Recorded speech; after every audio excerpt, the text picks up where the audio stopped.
नमस्कार। मैं डॉक्टर भवशेखर, सहायक आचार्य राजनीति विज्ञान, राजकीय मीरा कन्या महाविद्यालय उदयपुर, आज आपके समक्ष अमेरिका की विदेश नीति का सैद्धांतिक परिप्रेक्ष्य में अपने कुछ विचार रखने के लिए उपस्थित हूँ, जो कि तृतीय वर्ष कला राजनीति विज्ञान का द्वितीय प्रश्न पत्र, जिसे हम अंतर्राष्ट्रीय संबंध के नाम से जानते हैं, का एक महत्वपूर्ण बिंदु है। विद्यार्थियों, आज हम लोग अमेरिका की विदेश नीति का जो सैद्धांतिक पक्ष है उसके संदर्भ में बात करेंगे। अमेरिका की विदेश नीति को जानना हम सब के लिए एक महत्वपूर्ण बात है, क्योंकि न केवल आज वरन द्वितीय विश्व युद्ध के पश्चात से ही अमेरिका एक महाशक्ति के रूप में स्वयं को स्थापित किए हुए है और अपनी गतिविधियों, चाहे प्रत्यक्ष रूप से या अप्रत्यक्ष रूप से, वह अन्य राष्ट्रों की विदेश नीति को प्रभावित करता है। तो ऐसी परिस्थिति में यदि हम अमेरिका की विदेश नीति का अध्ययन करते हैं तो हमें उसके द्वारा इतिहास में किए गए कृत्यों का मूल्यांकन करने में सहजता प्राप्त होगी। साथ ही भविष्य में वह किस प्रकार के कदम उठा सकता है उसके संदर्भ में भी एक अनुमान ज्ञात करने में भी हमको सहायता प्राप्त होगी। तो अमेरिका की जो स्थिति है वह एक महाशक्ति के रूप में, एक सशक्त राष्ट्र के रूप में इस वैश्विक परिदृश्य में है।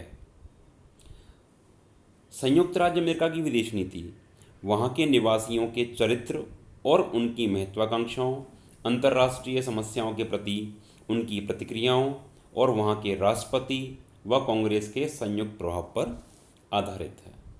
अमेरिका की विदेश नीति किसी भी विदेश नीति की भांति वहाँ की जनता के ऐतिहासिक अनुभवों, भौगोलिक स्थिति, प्राकृतिक साधन, सुरक्षात्मक तनाव, मानवीय स्रोत, जनसंख्या, वैदेशिक मामलों में कुशलता, राष्ट्रीय हित और लक्ष्य आदि इन सब बातों पर आधारित है। मोटे रूप में जब हम अमेरिका की विदेश नीति के आधारभूत तत्वों की बात करते हैं तो सबसे पहला तत्व आता है भौतिक स्थिति। एक फ्रेंच राजदूत ने कहा था कि यह देश ऐसा भाग्यशाली है कि उत्तर और दक्षिण में तो इसके सीमा पर निर्बल पड़ोसी बसते हैं और पूर्व व पश्चिम में मछलियाँ।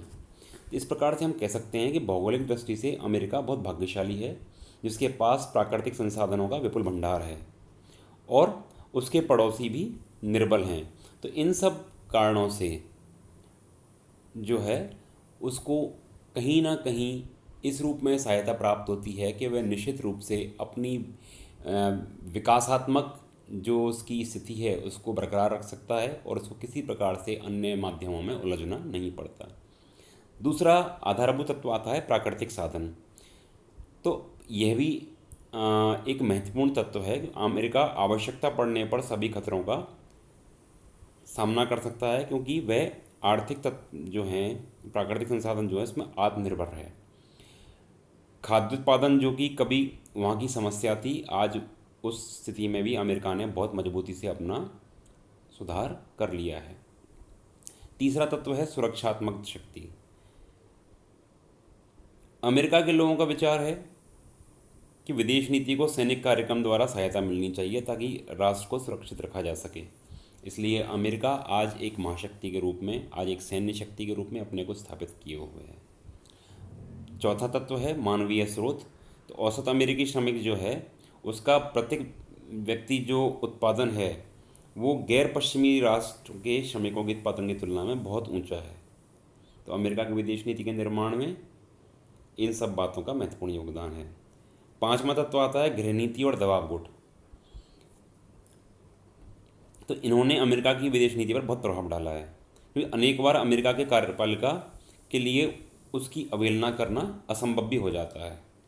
तो यह कहीं ना कहीं एक महत्वपूर्ण तत्व के रूप में अमेरिका में काम कर रहा है। अगला जो तत्व आता है वह है संवैधानिक बंधन। तो जनतंत्रात्मक और संघीय प्रणाली होने के कारण अमेरिका की विदेश नीति को अनेक संवैधानिक संकटों का सामना करना पड़ता है, लेकिन वहाँ के संविधान की स्थिति कुछ इस प्रकार की है कि उसने वहाँ की स्थिति में एक संतुलन बनाए हुए है। दलगत सहयोग, तो अमेरिका की विदेश नीति का जो निर्माण है वो इसके ऊपर भी बहुत ज़्यादा आधारित है, क्योंकि वहाँ पर दलगत सहयोग और प्रशासनिक समन्वय की जो स्थिति है वो काफ़ी श्रेष्ठ है। तो इस प्रकार से हम कह सकते हैं कि अमेरिका की विदेश नीति के जो आधारभूत तत्व हैं वह उसको एक सशक्त विदेश नीति बनाने में महत्वपूर्ण भूमिका का निर्वाह करते हैं। अब बात करते हैं कि अमेरिका की विदेश नीति के उद्देश्य क्या हैं। विद्यार्थियों, अन्य राष्ट्रों की भांति अमेरिका की विदेश नीति के भी उद्देश्य जो अमेरिका के दूरगामी और निकटवर्ती लक्ष्य हैं, हित हैं, उनको समाहित किए हुए हैं, जिसमें कि पहला आता है राष्ट्रीय सुरक्षा। तो अमेरिका की विदेश नीति का यह मुख्य लक्ष्य है कि उसकी राष्ट्रीय सुरक्षा को किसी प्रकार की कोई संकट खड़ा ना हो। तो वह इन सब बातों को महत्वपूर्ण रूप से ध्यान में रखता है और साम्यवादी जो शक्तियां हैं उनके विरुद्ध भी एक शक्ति संतुलन स्थापित करने का प्रयास करता है। दूसरा उद्देश्य है जनतंत्र की या लोकतंत्र की रक्षा करना। तो अमेरिका की विदेश नीति का यह प्रमुख उद्देश्य है कि वह लोकतंत्र की रक्षा करे, और इसको ध्यान में रखते हुए ही वह अपनी विदेश नीति का संचालन करता है। भाषण की स्वतंत्रता, धर्म की स्वतंत्रता, अभाव से स्वतंत्रता, भय से स्वतंत्रता, इन सब बातों को वह प्रमुखता से उभारता है। अगला उद्देश्य है साम्यवाद का अवरोध करना। तो यह भी एक महत्वपूर्ण उद्देश्य अमेरिका का रहा है कि प्रारंभ से लेकर वर्तमान समय तक अमेरिका ने अपनी विचारधारा के विस्तार के साथ साथ साम्यवादी विचारधारा के अवसान का भी प्रयास निरंतर किया है, उसको रोकने का भी प्रयास किया है। चौथा उद्देश्य है तनाव कम करना। तो अमेरिका और सोवियत संघ दोनों ही पारस्परिक तनाव को कम करने की चर्चा करते रहे हैं और दोनों ही एक दूसरे पर तनाव बढ़ाने का आरोप लगाते रहे हैं। विभिन्न संधियों के माध्यम से इस संदर्भ में उनके द्वारा बातचीत की गई है ताकि तनाव कम हो। वैश्विक शांति भी अमेरिका की विदेश नीति का प्रमुख उद्देश्य है। जॉन फॉस्टर डलेस हुए हैं, उन्होंने 1955 में कहा था कि हमारी विदेश नीति का व्यापक लक्ष्य संयुक्त राज्य के दोनों के लोगों को शांति और स्वतंत्रता का सुख भोगने का अवसर प्रदान करना है। और अगला उद्देश्य है नई विश्व व्यवस्था का निर्माण करना। तो सोवियत संघ के अवसान और सोवियत संघ व पूर्वी यूरोप में साम्यवाद के पतन के बाद राष्ट्रपति बुश ने नई विश्व व्यवस्था के निर्माण का उद्देश्य घोषित किया। तो आज अमेरिका की विदेश नीति का इस बदले हुए परिप्रेक्ष्य में जो उद्देश्य है वह यही है। अगला उद्देश्य है प्रमुख रूप से आतंकवाद का उन्मूलन। तो अमेरिका ने विश्व में उग्रवाद को रोकने के लिए निरंतर प्रयास किए हैं और समय समय पर वह अपने हितों के अनुरूप इस बात को भी ध्यान में रखते हुए आतंकवाद के उन्मूलन के लिए प्रयासरत है। तो इस प्रकार से हम कह सकते हैं कि अमेरिका की विदेश नीति के ये कुछ प्रमुख उद्देश्य हैं। जब हम अमेरिका की विदेश नीति की विशेषताओं की बात करते हैं तो इसकी विशेषताओं में प्रमुख आता है पहला आता है साम्यवाद का अवरोध, अर्थात साम्यवाद को विस्तार को रोकना।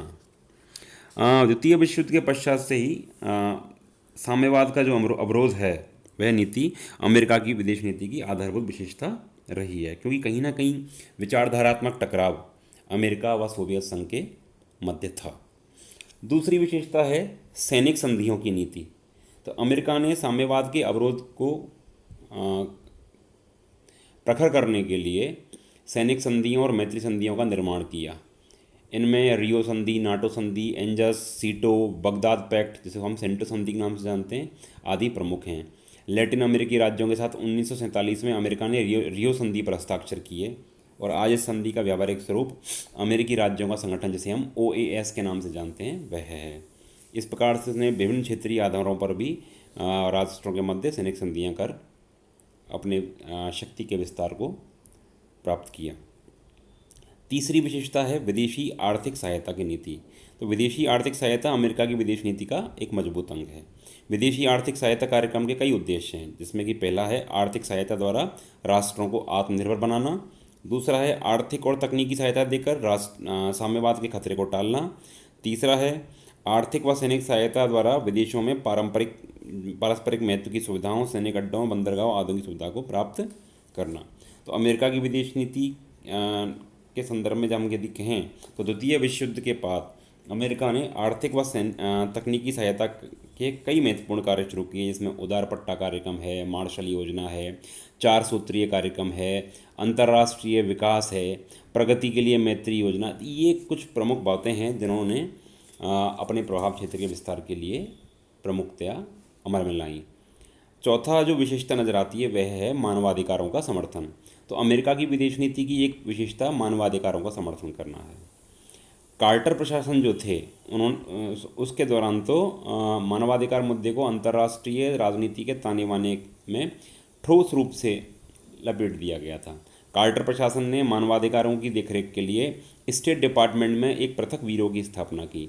अमेरिकी राजदूतों का यह व्यक्तिगत उत्तरदायित्व बन गया कि वे दूसरे देशों में मानवाधिकार संबंधी नीति को सही परिप्रेक्ष्य में लागू करें। तो मानवाधिकार का समर्थन अमेरिका की विदेश नीति की प्रमुख विशेषता है।